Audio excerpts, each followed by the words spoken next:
अस्सलाम वालेकुम, कैसी हैं आप लोग। इस रमजान की पहली इफ्तारी आप सबको बहुत बहुत मुबारक हो। आज हम बनाने जा रहे हैं चटपटे बहुत ही मजेदार सी रेसिपी जिसका नाम है आलू और प्याज के पकोड़े। आज आप लोगों ने जो इफ्तारी में पकोड़े बनाने हैं वो आप मेरे स्टाइल से बनाएं तो आपको इंशाल्लाह बहुत ही पसंद आएंगे, मजेदार बनेंगे। बच्चे भी बड़े भी सब बहुत शौक से खाते हैं। लीजिए, मजेदार से लजीजा पकौड़े, खस्ता पकौड़े तैयार हैं। आलू और प्याज के आज हमने बनाए हैं पहले इफ्तारी में। आप भी अपने घर बनाएं और खाएं। सबसे पहले मैं आपको बताती चलूं चीजें जो हमने ली हैं। ये हमने लिए से 3 से 4 अदद हमारे आलू हैं मीडियम साइज के। इनको हमने धो के अच्छी तरह से ब्रिक ब्रिक काट लिए हैं। यहाँ मैंने लिए 2 अदद मीडियम साइज के प्याज, इनको भी मैंने ब्रिक ब्रिक चॉप कर लिया है। देखें, हरा धनिया को धो के हमने खुशक कर ली। 2 से 3 चम्मच मेरे हरे धनिया के हैं, इनको ब्रिक ब्रिक हमने काट लिया था। बेसन 1.5 कप, ये वाला हमने 1.5 कप लिया था बेसन। साथ ही हमने लिया पानी, जो हस्बे जरूरत हमें पानी इस्तेमाल करना होगा हमने। साथ ही जो मसाले हैं वो मैं आपको बताती चलो। 1 चम्मच मैंने लिया है नमक हस्बे जरूरत। लाल मिर्च पाउडर पिसा हुआ 1 चम्मच लिया है। दरबदर मिर्च 1 चम्मच ली है। हाफ चम्मच मैंने लिया है सूखा धनिया पिसा हुआ। हाफ चम्मच मैंने चाट मसाला लिया है, इससे आपके पकौड़े बहुत ही चटपटे बनेंगे। और साथ ही लिया है साबुत धनिया, इसको मैंने दरबदर हल्का सा कर लिया था। 1 चम्मच ये है हमारा।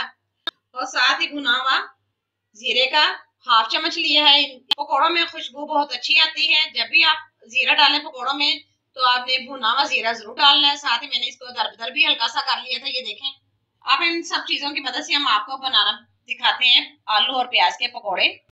बोल आपने जरा खुले बर्तन का लेना है। इसमें हम डालेंगे आलू। सबसे पहले आपने आलूओं को डालना है और इसके बाद हमने डालना है प्याज, चॉप की हुई प्याज डालनी है। साथ ही हमने लिए धनिया, इनको भी आपने साथ ही डाल देना है। रमजान की पहली इफ्तारी है और पहली इफ्तारी में चटपटे पकौड़े बहुत ही मजेदार बनेंगे। और जो मसाले हमने आपको बताए थे वो हम आपके सामने इनमें डाल रहे हैं। 1 चम्मच की मदद से आपने अच्छी तरह से इनको चीजों को मिक्स करना है सबसे पहले, ताकि चीजों में मसाला अच्छी तरह से रच बस जाए। अभी हमने बेसन का इस्तेमाल नहीं किया, सिर्फ मसाले डालने हैं। और देखें मुंह में पानी आ गया। चले अब हम इसमें डालेंगे बेसन। बेसन आपने 2 हिस्सों में डालना है, मिक्स करके फिर आपने दोबारा फिर डाल देना है। अच्छी तरह पहले वाले को मिक्स कर लेना है। पानी का भी आपने इस्तेमाल बिल्कुल नहीं करना।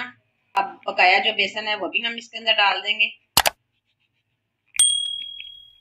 इनको भी आपने अच्छी तरह से मिक्स करना है। अच्छी तरह चम्मच की मदद से मैंने चीजें मिक्स कर ली हैं। अब आपने हाथ का इस्तेमाल करना है। हाथ आपके बिल्कुल साफ और नीट होने चाहिए और अच्छा सा आपका ये पेस्ट बन जाए। तकरीबन मैंने 2 चम्मच पानी लिए, अभी तक तो 2 चम्मच लिए हैं। हाथों की मदद से आपने अच्छी तरह से मिक्स करना है इनको। ये देखें, लीजिए हमने पकौड़ों का पेस्ट तैयार कर लिया है। आलू प्याज के पकौड़े हम बनाने जा रहे हैं। इसको आपने तकरीबन 5 मिनट रखना है बनाकर, उसके बाद हम फ्राई करते हैं। ऑयल हमने पहले गर्म कर चुके हैं। इसके बाद आपने चूल्हे की आंच को हल्का कर देना है। अब हम डालने लगे हैं पकौड़े। पकौड़े आपने जब भी बनाने हैं हमेशा आपने हाथ की मदद से बनाने हैं। हाथ से पकौड़े बहुत ही मजेदार और शानदार बनते हैं। ऑयल हमारा गर्म है, ये देखें। हाथों से ये होता है कि मुख्तलिफ शेप के पकौड़े बनते हैं और बहुत ही मजेदार बनेंगे। पकौड़ों को एक साइड से हमने पका लिया है, अब दूसरी साइड से भी हम पकौड़ों को पकाएंगे। जैसे हमारे हल्के ब्राउन होंगे हम इनको निकाल लेंगे। ये देखें, माशाल्लाह बहुत ही खूबसूरत पकौड़े बने हैं। उम्मीद करती हूँ आपको मेरी ये रेसिपी अच्छी लगी होगी। तो आप भी झटपट से अपने घर में पहली इफ्तारी तैयार करें और बनाएं पकौड़े मजेदार से। फिर मिलेंगे एक नई रेसिपी के साथ, तब तक के लिए इजाजत दीजिए। खुदा हाफिज।